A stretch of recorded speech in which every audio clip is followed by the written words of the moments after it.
What if I told you someone once sold the Eiffel Tower? Not the naming rights, not a replica of the Eiffel Tower.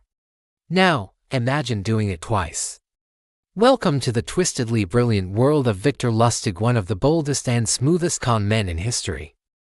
Victor Lustig was born in 1890 in what is now the Czech Republic, into a world of empire, intrigue, and fast-talking ambition.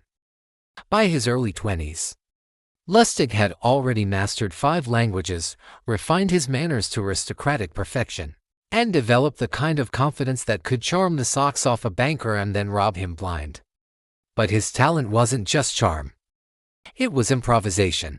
Whether on a ship crossing the Atlantic or a luxury hotel in Vienna, Victor could make you believe anything.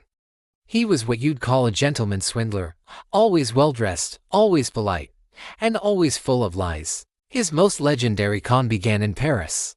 At that time, in 1925, the Eiffel Tower wasn't the beloved symbol it is today.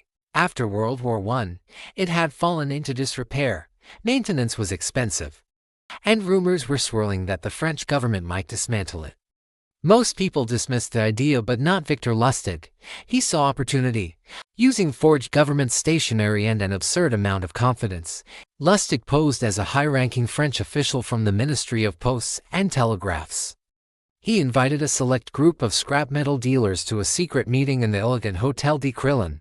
There, behind closed doors, he presented a confidential proposal.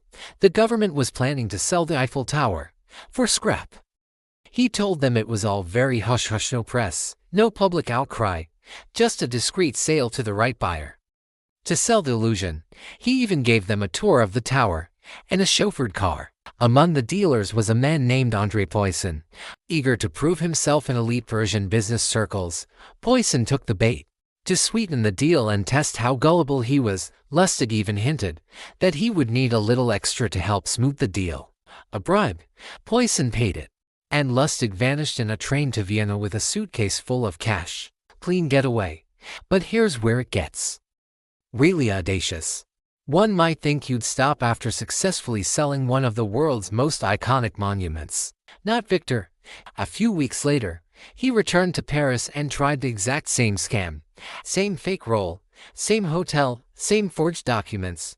But this time, one of the dealers grew suspicious and contacted the police. Lustig, sensing the heat, slipped away again, this time across the Atlantic and in America. He kept going. In the 1930s, Lustig was involved in dozens of frauds. His most famous U.S. scheme was selling a so-called money printing machine, a mahogany box that he claimed could duplicate real bills. He'd load it with genuine $100 bills and use a secret compartment to make it seem like more were being printed. Greedy buyers would pay thousands, only to realize the machine produced nothing once the real bills ran out. And did I mention, he even conned Al Capone? Lustig convinced the notorious gangster to invest $50,000 in a phony stock deal. But instead of running with the money, Lustig held it for 2 months and returned it, claiming the deal had fallen through. Capone was so impressed by the honesty that he gave Lustig $5,000 as a thank you. That's right, Victor Lustig tricked one of the most dangerous men in America by pretending to be too honest to scam him. But all cons eventually catch up. In 1935, the U.S. Secret Service finally tracked him down for a large-scale counterfeiting operation. He was arrested and sent to the infamous Alcatraz prison, where he died in 1947 from pneumonia. On his death certificate, under profession, someone had written, apprentice salesman.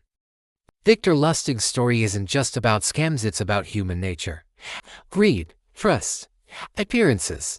He didn't use violence or threats. He used manners, charm, and a suitcase full of forged documents to con the world. And every time you see the Eiffel Tower, remember, once upon a time, it was nearly sold. Twice.